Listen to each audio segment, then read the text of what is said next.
Yes, sir. Yes, sir. Welcome back to Feed Your Focus podcast.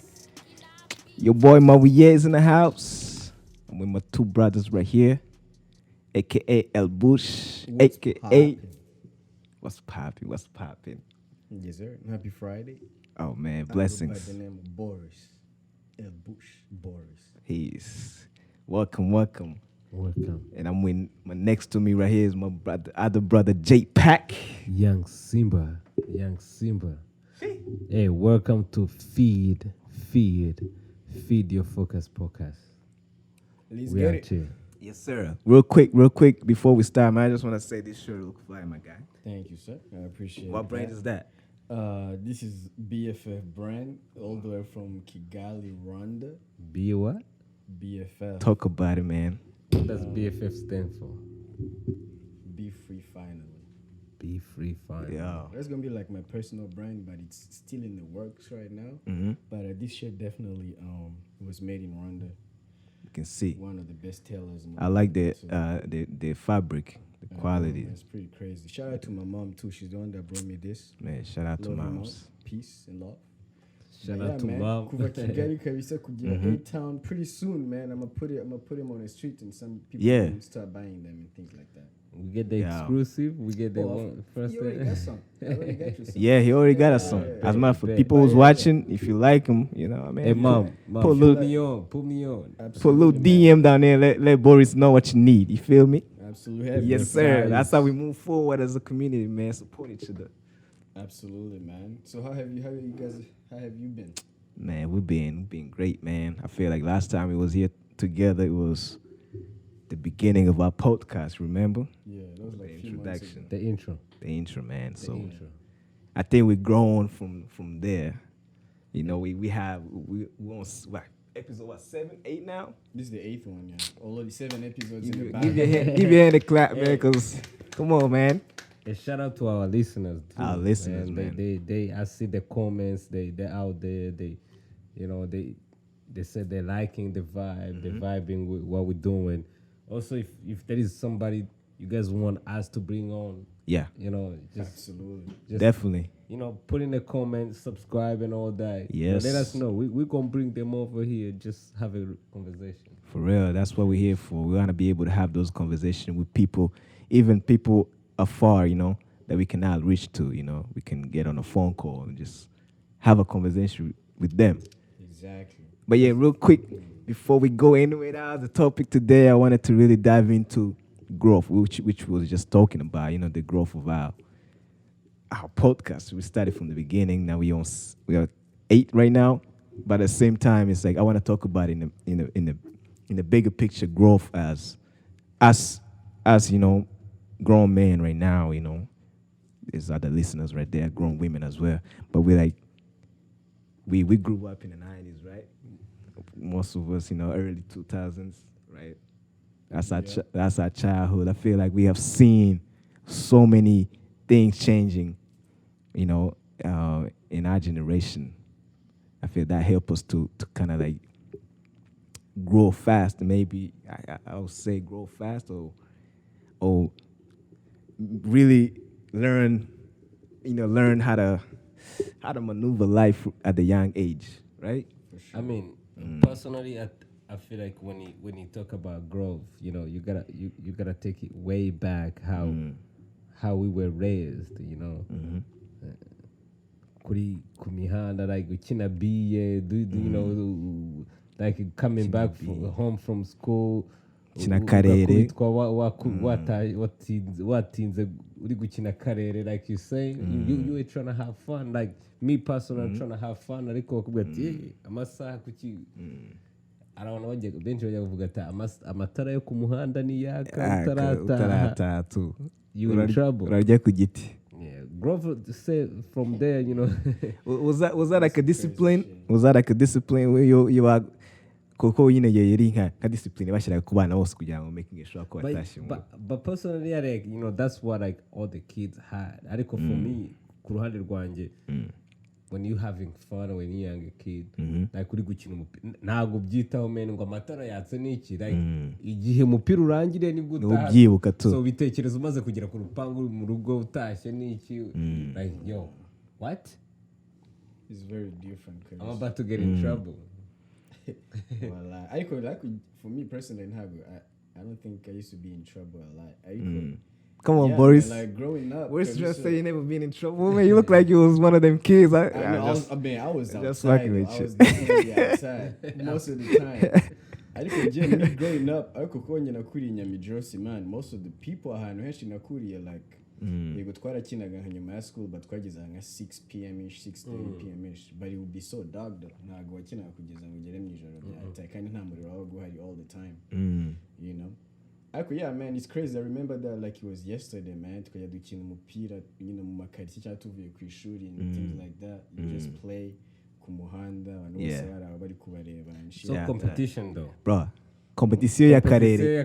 Karere I think bajyaga gukina n'abandi nta yindi competition nayo nabona ku isi na gasa. Twakinaga gusa iyo habaga habuze ballon tu. Ariko tuba dufite ballon tu.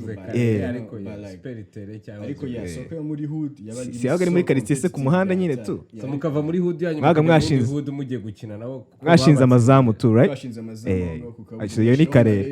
Marete kugeza hari mu gatorana. Amatafari. Do you think kids right now do that? Hell no.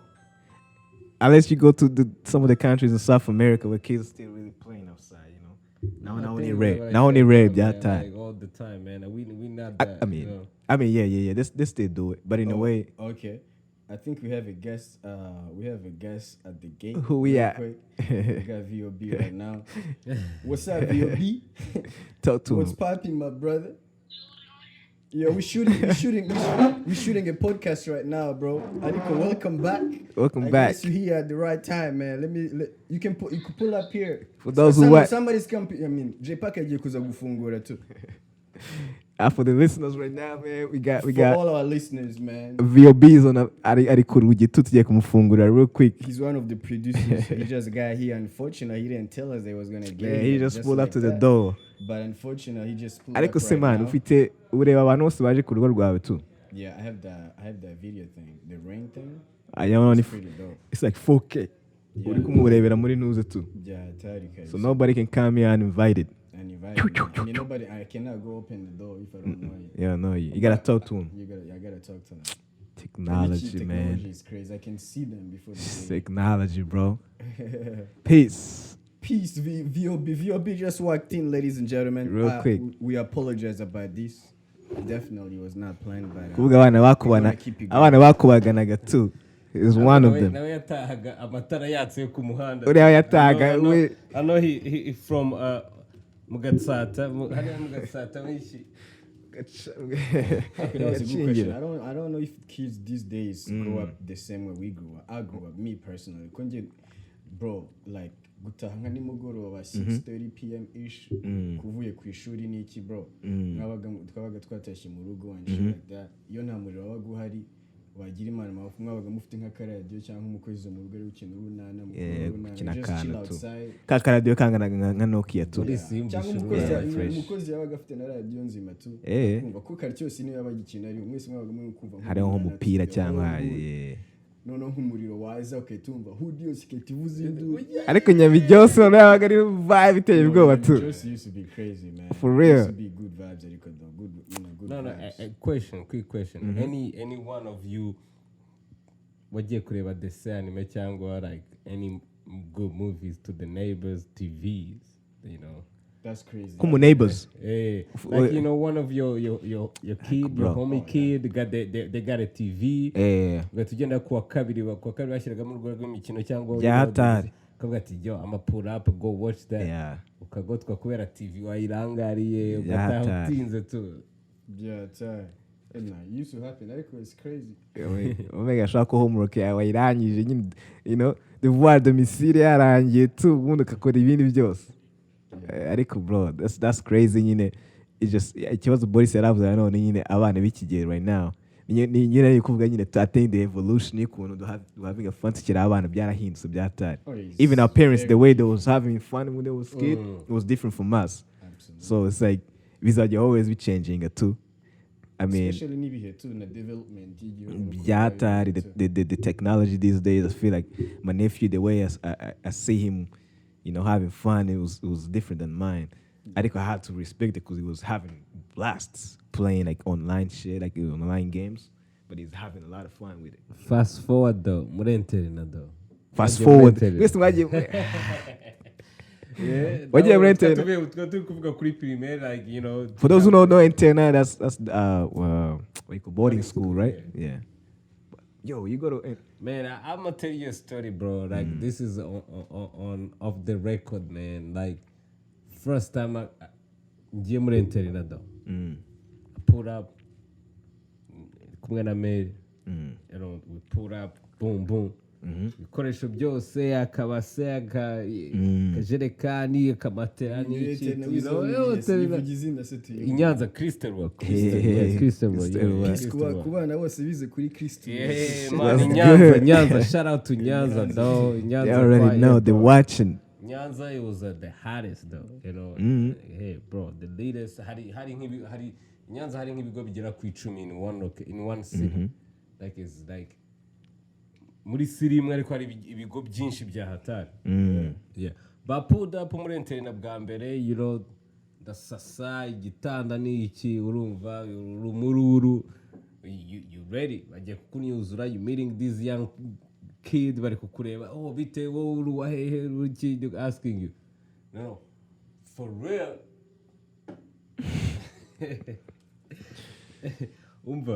For real, my mom yansigiye nanyengo amadolari amafaranga 500 arja de poche 500.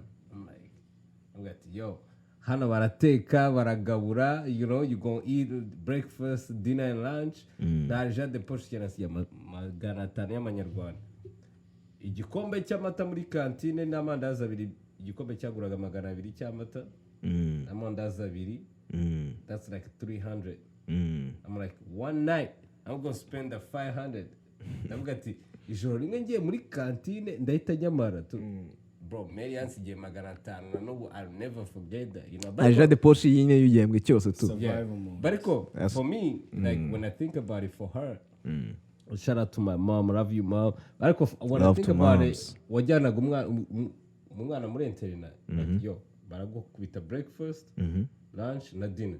Why do you need money for? Like when I think about why she was right, your mom is old school. I like it.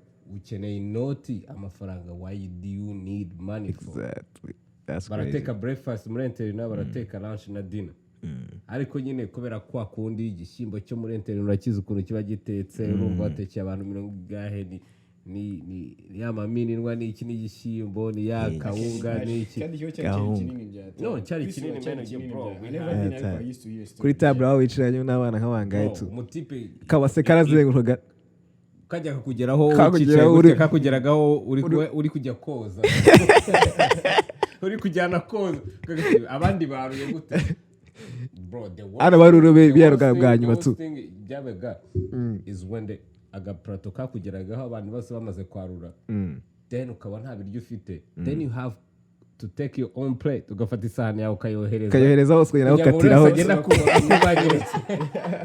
Yes sir. Reba na Boris kiri kukunanyiraho kikayakumanyira ayigagira akaguha akantu kangana gutya tu. Yagaragwe gushyiragaho no basi n'umuceri wagiye hisosi. Gushyiragaho wa wundi utari hisosi. Ariko man, hari whole different experience. Tell me about it.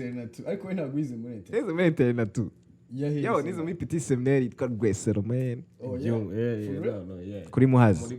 That's crazy. I didn't know that. Yeah man. No yeah. Damn. So wize mu gipadiri tu. Nize mu gipadiri cyatari. Niso mu gitondo amasengesho yatari tu. How many years? How long? 2 years. 2 years. I finished 2 years. No nice since I'm in the US. That's crazy. Nanjye nize internet ko internet was different kuko nize kuri SOS. Ariko SOS ari i Kigali tu. Hari hafi ya Midezan. Abantu benshi baradusereza ngo ntago ari internet, but it was really, man, internet muri SOS, man. Shout out to SOS high school. SOS technical high school. Nanjye nyine arake finally nize kuri nuza kuri Amidezan. Ariko SOS we used to hear. Talk to me about SOS that. Yeah. SOS was different. Ukuntu the school was very Hey, small. shout out to everybody that went to SOS. Yeah, shout out to everybody that went to SOS Technical High School hariya Kagugu 2 hafi ya Kinyinya. Ndacyahibuka byatanye. Kandi Boris ari mu superstar man.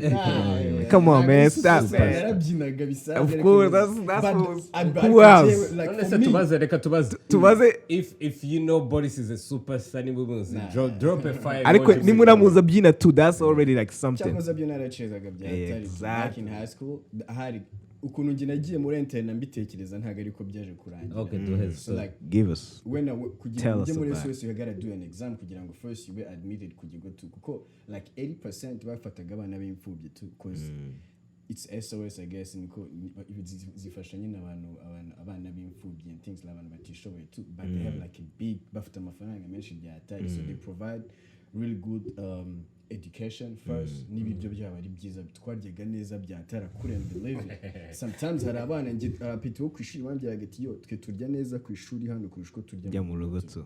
That's great.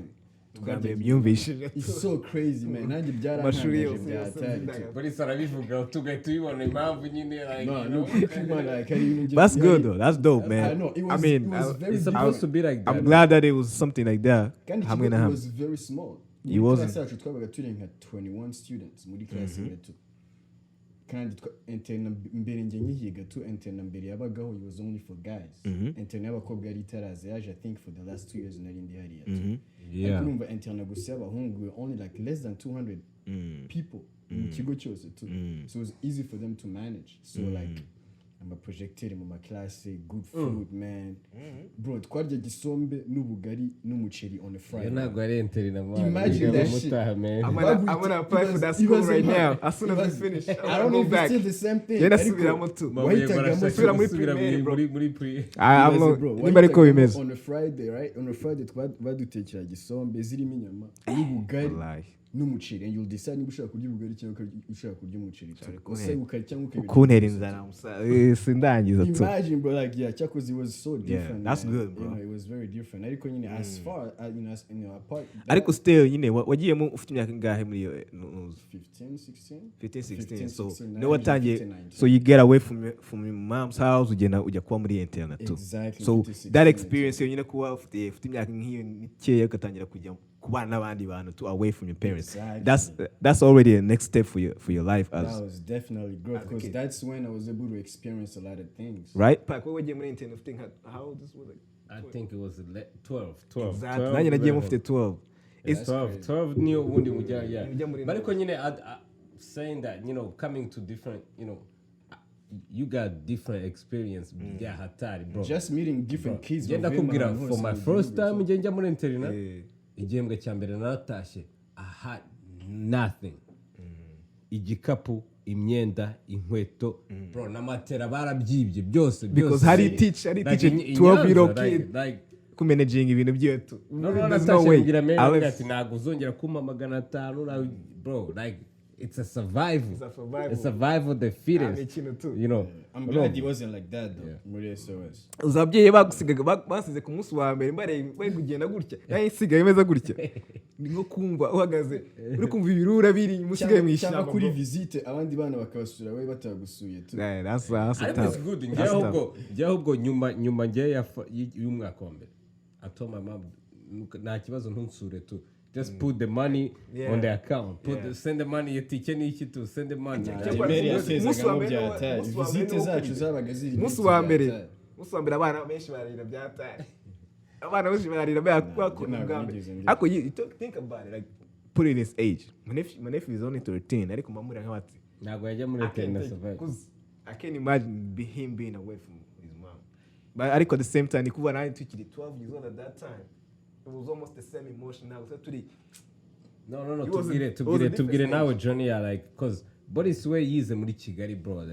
That's you don't have got internet. It's good in the internet. Ariko sounds it was definitely good and yari internet. Boris nakoreka Mabuye nawe tubwire too like Naji was kuri muhazi hariya ugipadiri wala. Bro, when I look back it was a great experience. Like at that time when I was there that age now I couldn't understand ukuntu nyine bro ngiye kugenda kure nyine like ni yakwiga nagiye ibyumba bro ni kure y'Kigali byatari and most of the kids bari hariya now abana nyine bari loko hariya ibyo shout out to Byumba, everybody out there. And ariko hajyaga abana babahirwa abana bazi ubwenge bya yeah, you gotta pass the test nyine yanuza tu ya petite SOS too, you gotta do a test for you to get admitted. But abana b'Kigali bagari bakiya tu. So coming in, it was almost like you already know. Abandi bari kukureba bati, yeah, this kid from Kigali too, you know. They gotta challenge you. Urukweto wambaye Ako kind of you the target right away. Petwere wese yagwera muri those years. Baranyuzuye. What they make you do? Biri seri abapadiri baranyuzura of course. Padiri no bo batanga n'itegeko kubi ari ngombwa tu. That's the thank God I worst. never do. I mean, What's the worst ndashaka Ntuzane bya bindi ngo waragiye ngo ikinye ngo rugire rushishi niki. What's the worst kunyuzura bagukubise? Ari kunyuzura bankubise se. Ntago ugize bankubita ariko is like akantu wenda ka ariko nyine nabyo bizamo low key, you know. Bitewe n'ukuntu nyine your character. I feel like the challenge in your character as a person, they want to see if you can handle. They just want to bully you, bro. But yeah, but they also want to see. But most of the people, our nyine bakunyuzuraga at the same time, you ended up become friends with them because bagira ngo testing a character nimba utagiringa mad for no reason or just you just uptight kid. Umunega wese wanyuzuye umwana muri internet, man. That was a bully. But yo, here's the thing though. You bullied some the kid. next year we ended up doing the same thing. Abantu bose niyo mpamvu abantu muri mu kabiri abantu mu kabiri nibo ba no tuba turi ready bya tuba do. I don't think right now they do it, like, you know, kunyuzura, that's a bullying the kid though. It's almost in the day and age, I don't think it's different for that. But here's the thing, when you don't know something you don't know it, so it looks like it's normal. Maybe normal too. That's exactly uzabajama baba kubitaga imyenda ngo ugende ufatiye ku ishati hano ngo ibintu zayo ngo cyangwa ngo rasa ngo laboratoire yacu igweme bamfurishije nagiye gufura ishati yanjye kubona mbona class ikigo cyizaniye amashati yawe nyafure tutereka aho ngo nk'umusozi tu dafura umunsi wose kandi nkayacunga wese wanyuzuye muri ariko nyine the thing is imani ibane nawe umuntu wese wanyuzuye muri internet. Yeah, kora akantu haga glitch tu ariko nyine for me and Jay Pac when twanyuze muri your story too, is like we were forced to, you know, to step ahead, you know, to jump 2 steps. Ariko nanjye naranyuzuye we bya hatari. Waranyuzuye wowe cyangwa waranyuzuye? I mean, naranyuzuye bya hatari. Yeah. But more of like, it was not like abatipe nanyuzuye nabo bigaga Crystal yari science, more science yari you know, science school. So agati turasire labo yacu abajama bari bafite beef na labo yabo bakayabaraza agati bakagwereza nk'igiti tu ngo rasiri ya labo igwe ngo kwitagwa. I think niggas didn't want to go do their homework, like urasara bukirirwa umeze ngo urasara bongo twari badukinishije yabana agasobanuye kose.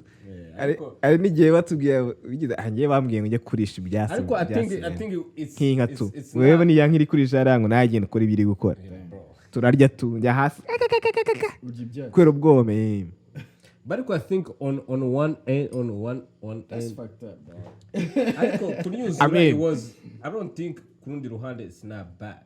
It's just more of like what do you do? People can tell us really. What do you do? What like gukubita umuntu cyangwa kumusheminga, that's really bad. That's part of it. That's part of kunyuzura tu kurumva yuko kubyema kuri kintu gikora imbere y'abandi banyeshuri tu. I like that. That's good. That's good.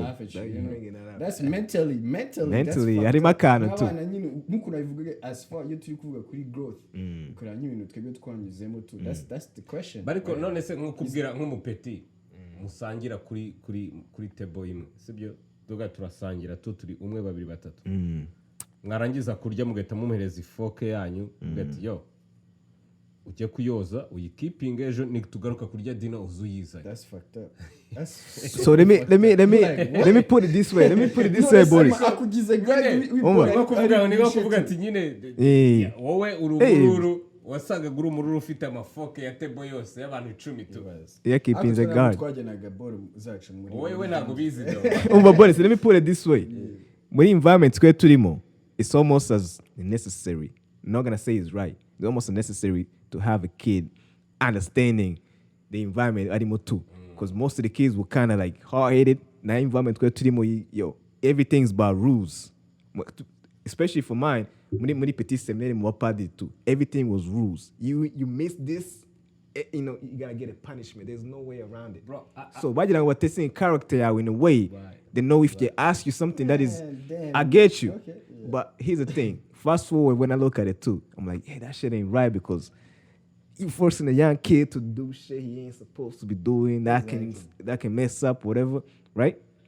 In that way, I believe that as well. I But wish they could maybe made it a little bit positive. Like anybody have Yeah. a it wasn't all negative all the time. Teach me some shit. Man, you know Ariko Mabuye- it wasn't- nakunze na internet nagiye because it was different. It wasn't all negative next time, all the time. ariko byabaga nko mu gihembwe cya mbere bro. Yeah. Igihembwe cya kabiri wasangaga ari babajama mukina n'umupira urumva you chilling, but also nanone wahitaga wisanga wamenyereye do, you know, wahitaga wasanga wamenyereye ukavuga ati yo it's a survival. Urumva ngomba kumenya ko ranch ni iki, urumva nk'abapeti bazaga bwa mbere twebwe, you know, wozaga amasahani na table, you know, twe twicaraga ku matebo Switchaga ku matebo. nyine, ariko iyo warabaga uri umururu kuri table you gotta clean.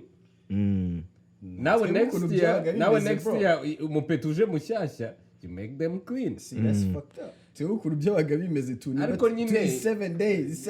I know you was great. Yeah, You know, exactly. Nimba table yicayeho nk'abantu 10 too. Everybody has a day yo cleaning amasahani y'umuntu wese. Nimba on a Monday you clean 10, you know, 10 plates. Ugakomeza tu. Next day undi muntu akabikora tu. Twebwe wayozaga umwaka wose, so you know next year So umururu here's the thing, cyari different Exactly. nanone bro. Jibona n'ibitu. Ntabwo buri mururu wese yamaraga igihe nyine bamunyuzura at the same time. Hari abamaraga igihembwe cyose, hari abamaraga 1 week, hari abamaraga 2 days, depending how you react to people. Ari kuna making nawe friends as a kid. Nimba uri umuntu uri a little bit more sharp, know how to talk to people, ari kunavugisha umujamo too.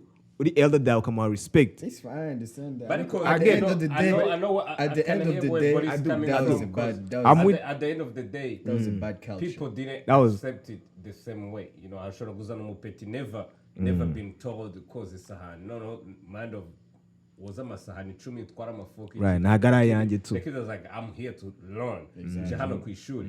Why you gotta tell me ngomba guterura amasahani n'iki byose? right. And now you tell that can affect some kid mentality, and that's where we were coming from, because ntabwo nibyo twari turi kugaruka kuvuga. And, How did that affect Exactly. the kid? And as a fact, that was a lot of us right there. Coming from where we came from, we never really see that. Now you're dealing with a lot of kids. When my family, yeah, around 3, 2, whatever, now you're dealing with so many kids at the same age, Mungana too. It humbles you to a point. You start looking at it in a perspective, not yourself only. Yourself, you should become everything you think about as a group. How this So gonna what would you say the most important thing with you more internet too? patience, Like, bro. patience. Patience, understanding, you know. Also, not just put myself up front as the only one who matter. It was It's not always about you. yeah. He humbled me to that way. I'm like, bro, just because you have food on the Kubana table. n'abantu too. What about you? Man, kubana n'abantu too. You know, I mean, I feel Exactly. like kubana n'abantu, you know, also sharing, bro, jya koga ugasanga agasabune kamwe kazengurutse hariya, cyangwa mufite ibase imwe cyangwa intuzi imwe. Like, I mean, like, sharing, like, you know, with the friends, with your homies, Kabisa. you know, mujama akavuga ati yo umunsi ndavoma ejo uzavoma, you know, gusangira, you know, cyangwa umutipe yaguze avoka, bro, aho nge nizi nyanza avoka, like Avocado, yeah. Luxury meal. like mujama yashyize avoka yifite, Avoka yarya ati gukumba. mutipe yaguze avoka nanjye ejo The nzagura 5-star avoka. restaurant. So for me, like, the most really Facts. is like living with human beings, with, you know, sharing and knowing that, you know, what I have today, you might have tomorrow, somebody might have tomorrow. Like today, if I'm up, I can share with that with my, you know, then they got me next time, you know. That's really the key, you know. Cyangwa, well, yeah. Jewe gusa icyo niziye muri internet cya mbere cyanchange, like kwa kujya muri internet when I'm 15, 16. Gukurira muri Catholic family bya atari. I didn't really used to go to church. Ntabwo nigeze njya gusengera nk'ahandi hantu tu. When I went, you know, ngiye muri boarding school, but that's when I really learned That's dope. different religions and things like that. Nkajya njya mu yandi masengesho nkajya ukuntu abantu basenga, nkajya mu barokore, nkajya mu Advent, Islam. nkajya mu Kandi Nyamirambo hariya, yeah. Ubyumva, just muri internet too, and I was able to experience all that type of things. Byaramfashije bya atari too. I was like, bro, really? oya uri pack wajyaga mu mizirima n'abarokore hari impamvu wajyagayo tu. Of course, I had impamvu nyine. As a kid, I wanted to experience that. Of course, now facts, I like that. Iwanyu mu rugo ntago wabwira nera ngo ngiye mu barokore cyangwa no kuri Friday ndajya gusengera kuri ya musigiti tuna. Ariko muri internet, bro, you'll be able to hang out with some kids on muzirima too, bakubwira their perspective about life, ukuntu bafata idini ryabo too, and I was able to learn a lot of things. That is crazy. Just being around those type of different people, bafite n'imyumvire itandukanye n'iki too. And at the end of the day, twese turi bamwe n'iki, but we have different religions and things like that. I was like, wow. Yeah. So that's how it really is. Ariko nta birenze tu, nta kintu cyatari. Bro, I think this have to be the whole episode talking about the abantu bari kudukurikirana n'iki namwe mutubwire what's your craziest stories muri internet. Ariko ngifite crazy. I have the crazy story muri internet. Yeah, let's go. So different. Because that's so different. Nuvuga imwe nundi araza n'indi n'iki. Let's go. Craziest stories muri internet. Craziest story. Few people believe that, bro. Alright, let's go. Kuri SOS on Sunday, right? On Sunday kuri breakfast twarya badutekera icyayi, right? Icyayi kirimo amata n'umugati wa tugisome mukanagize ku cyayi ariko this guy très français yabagiri split in two, right? Bro, badutekeraga umureti on Sunday, bro. Umunsi umwe man twararenzwe bya atari tu, you know, ibiryo bari batetse amagi menshi and things like that birasigara tu. Abapiko twari turi bakya detange ndibika nkije kuri SOS, bro, nkuko nayo babwiye mbere, bro. Ikigo cyose was less than 200 kids. Wow. That's dope. Kandi ikigo kiba gifite budget ibiryo like twaryaga byabaga byiza bya atari. Kibye cyane kiri neza nyine tu. None bose bari muri SOS ahantu hose ku isi tu. They will be eating this. SOS mentioned like really like overseas. It's crazy. I didn't know. Even muri Italy or Germany or something. For real? Like that, yeah. Oh, I didn't even know. I just got SOS mu Rwanda too, man. SOS irakize ni aba Italy cyangwa. That's dope. On a Sunday, bro, morning one time, bro. Nimba twararenzwe bya atari, bro. Abana bagenda kujugunya ibiryo muri puberi.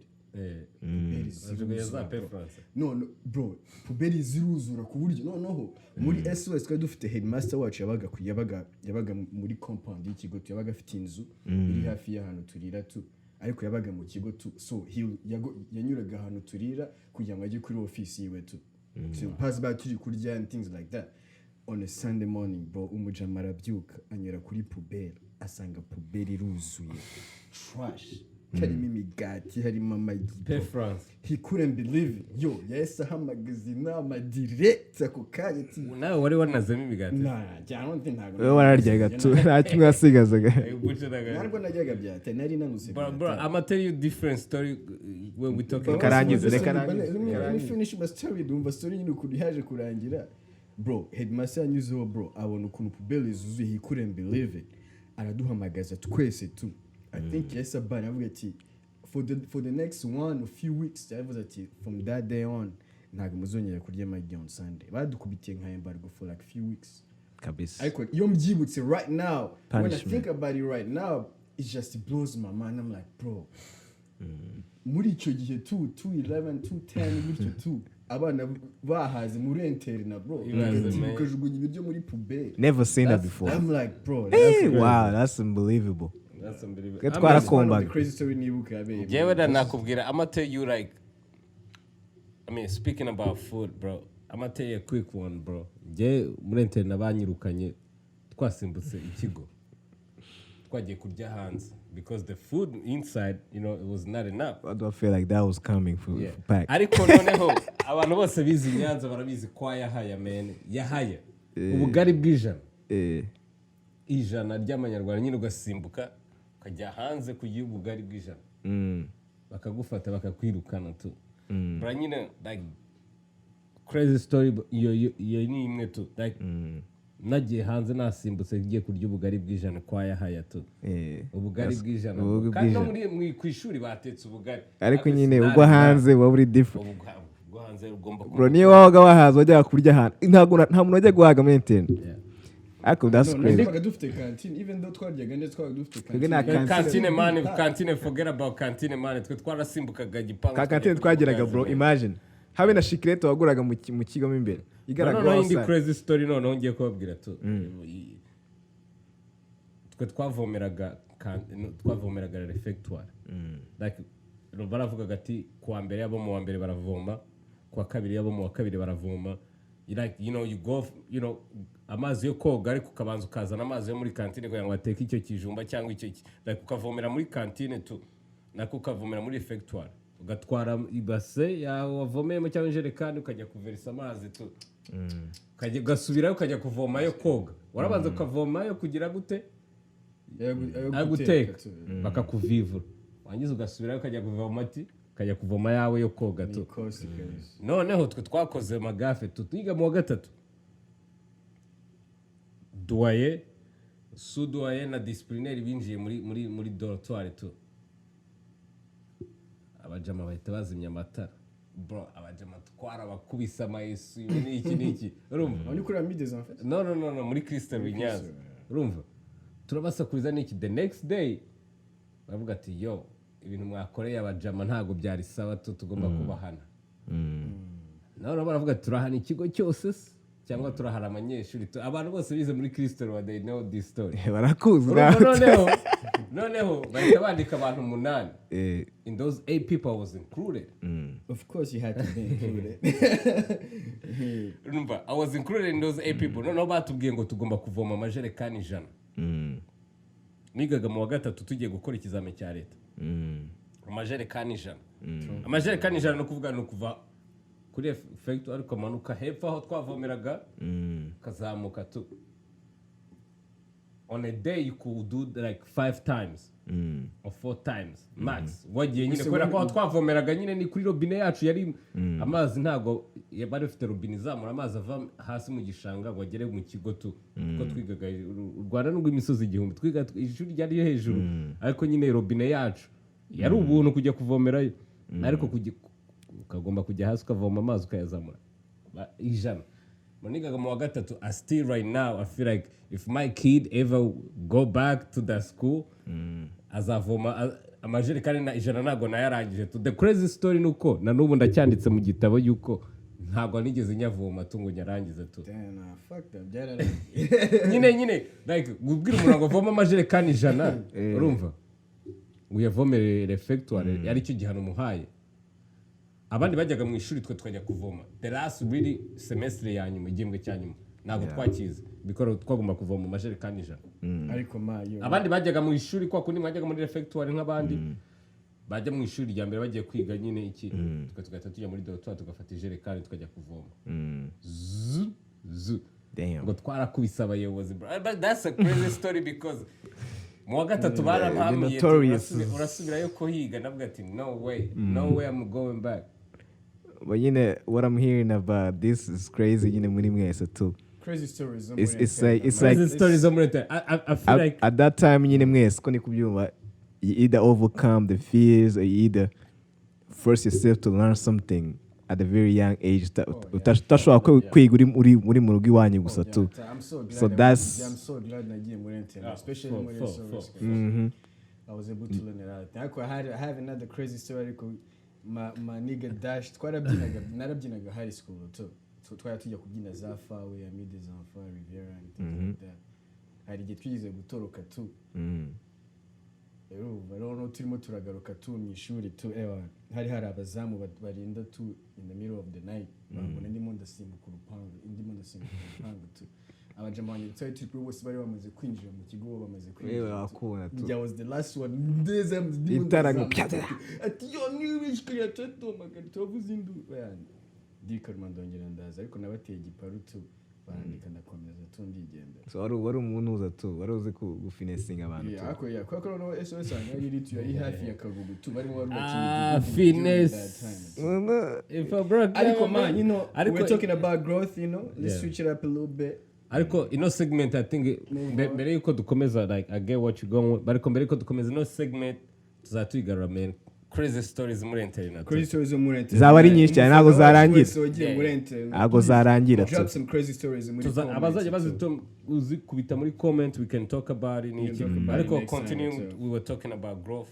Yeah, man. I feel like, yeah, you know, me personally, kureba growth y'ahantu umuntu yavuye n'ahantu ageze ubu ngubu, it's so refreshing, you know, it's so amazing when I look back, you know. We've been through a lot of things, kabisa, a lot of diversity, you know. Gutangira kwibana when you're 16, 15, you know, it's crazy, man. It's amazing that we're still alive, you know, chasing dreams. Oh hell Dreams. yeah. That's only right.